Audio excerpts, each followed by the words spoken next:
Hello and welcome to this Item UI tutorial. Today I will show you how to add new carrier. In this video, we're going to show you how to add a carrier.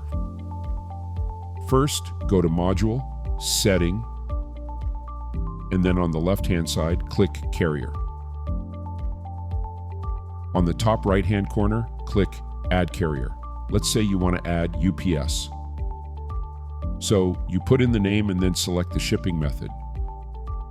You can select more than one, and then also pick one of the default shipping methods. Also, under service types, you can do ground 1 day, or any service type provided by UPS that your item can support. You can find this information from the UPS website. Input the STAC number and the status.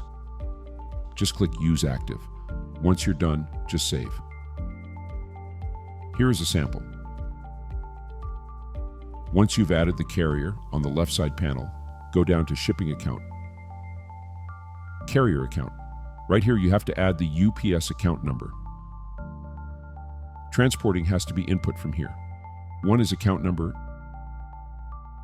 API client ID, API client password, and API token. You can find this information from your UPS account.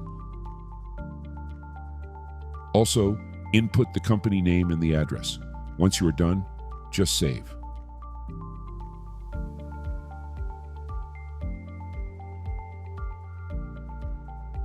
Thanks for watching.